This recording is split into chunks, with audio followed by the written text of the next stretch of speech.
I lived in Wyoming. Wyoming. Would I still be there if my brother had returned from the war? Probably not. It's goddamn Wyoming. That place would have killed me eventually.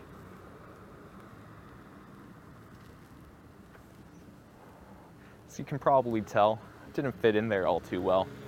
Everything they supported was just another thing opposed by me, and vice versa. Wasn't a good place to be. Not to mention the cold.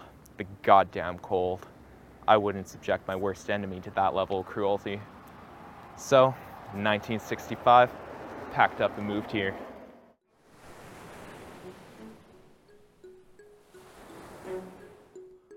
I barely had any money, no house to live in, no friends to talk to.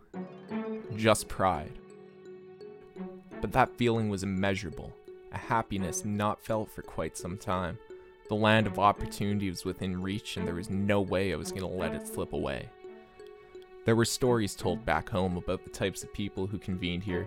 Stars, writers, drunks, foolish young people seeking purpose. And the worst of all, liberals. It wasn't long until I found a pair of brothers who, much like me, felt their first home was unwelcoming. They thought of the same things, carried similar opinions, and even had the same taste in women. If I'm being honest, it was a little weird.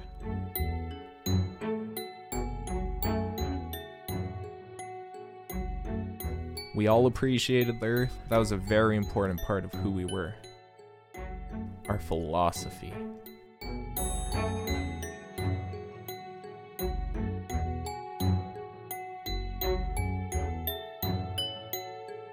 None of us had a traditional home.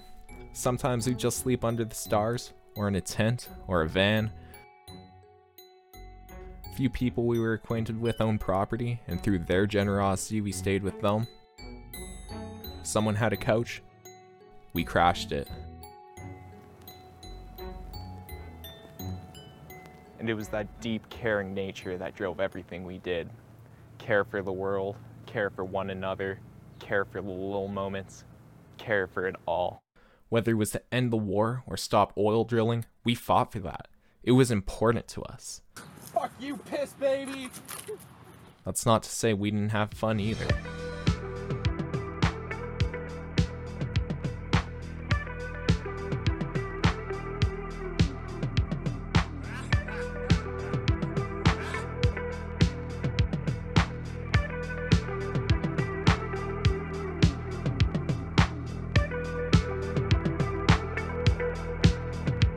The love that we felt was immense. It almost hurt. It should hurt. The pain of a freight train smashing into your body is what you should feel when falling in love. That's what I felt when I first laid my eyes on her.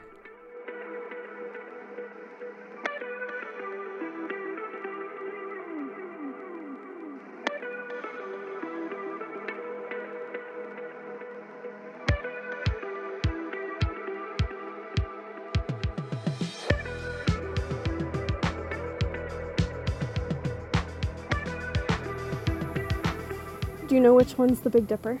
No, I don't. I never could figure it out. They say the stars line up to show pictures. Constellations. But I could never see them. It's funny, to think about the stars, how long they've been here, the millions of years it takes for the image of said stars to get here. At some point in time, way before any human or animal roamed the earth, the sky was nothing but a black void. And after all this time, that would have changed. Some don't even exist anymore. That does take quite a while to do, though.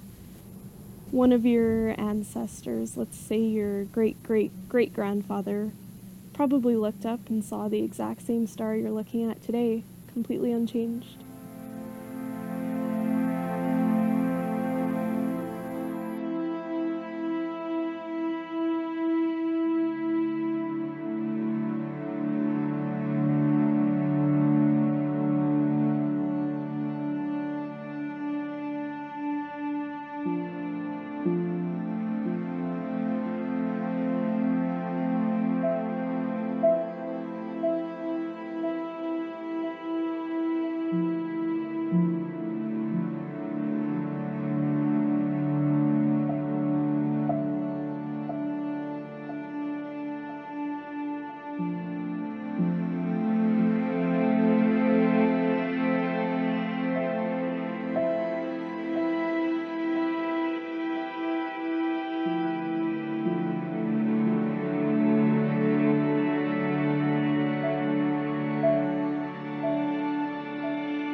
What do you think happens when we die?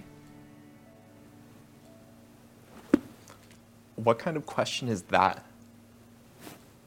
I don't know. No one knows. It's a mystery. A mystery no one's gonna figure out until it happens.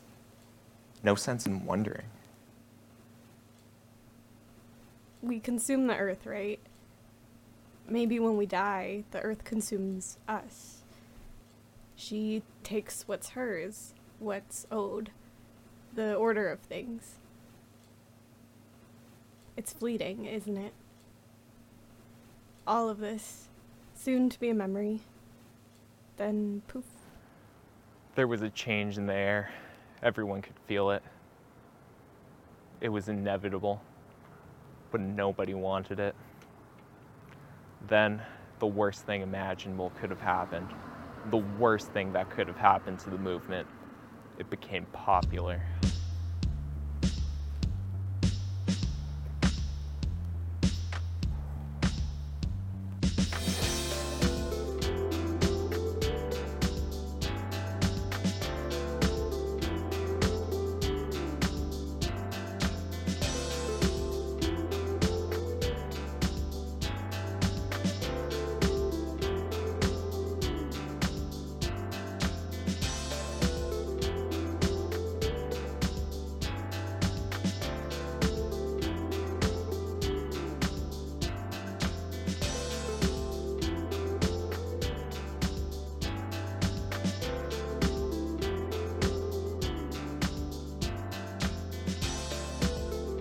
They were welcome at first, lost souls as we once were, coming to land filled with opportunity and new experiences, finding lust and love.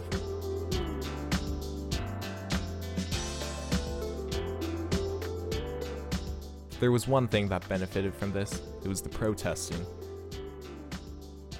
It was hard after the Watts riot in '65, but we never gave up. With the surge of new people, we were expected to do so. But we couldn't just do things here. We had to move around. We went to Chicago in '68, and in spirit at least we were at Stonewall in '69. It was great, but it was also a curse. We wanted change. We didn't want to cause violence or do anything illegal. But some of them did. They were planted. That's exactly how they wanted to pin us as.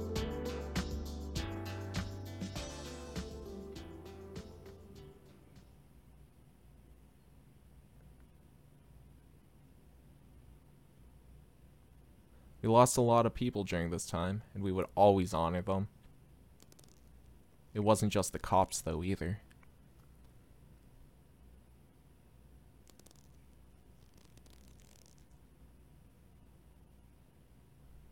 Take it easy. Take it easy. That was the worst slogan ever. Take it easy, relax, enjoy life. Yes, do enjoy life, but you've got to stand up for something.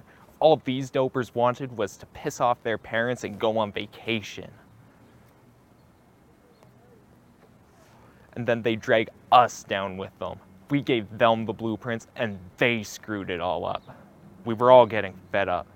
The momentum that the movement was carrying was slowing down, soon to be a memory. Some moved away, their correspondence becoming nothing in time.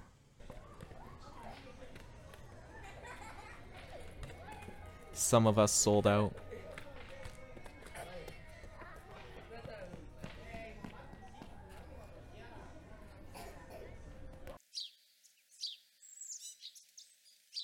And others left this world. Police, drugs, cancer, suicide. It was always the same. We were never allowed to attend, as if they never had a life after they left home. Some losses, though, hurt more and came out of nowhere. What the hell do you think you're doing? What the hell do you think you're doing? Are you trying to kill yourself? Is that what you want? This isn't sustainable. Of course it is. This isn't for nothing. You're wasting your time. I'm doing so much more than you could imagine. Other people just talk about doing it. At least I actually am. You're wasting your time. Wasting my time on what? Well? When will this end? When will it be enough and we can just live a normal life? What we have is normal. Well, our normal isn't working out. This isn't what I had in mind when I was a 7-year-old girl playing with my dolls. I fantasized about growing old in a house with a lush garden, kids playing in the backyard. I can't give that to you. Yeah, I know. It gets too much sometimes. Come on, let's sit down, relax, meditate, and clear our thoughts. I'm tired of that. Sitting around, meditating, getting high, yelling and screaming for change that isn't going to come. Things will change. But not the way you hope.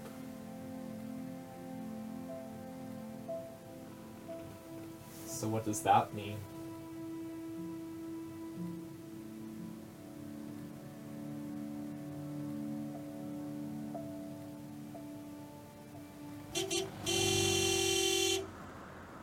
I'm the last person to criticize people. I've done my own fair share of questionable things. One too many tabs on my tongue, maybe even shooting up once or twice. Fights, vandalism, cheating, a little bit of civil disobedience. Even things I couldn't control. But I know, all I've got to do is stare out over the water and everything's all right.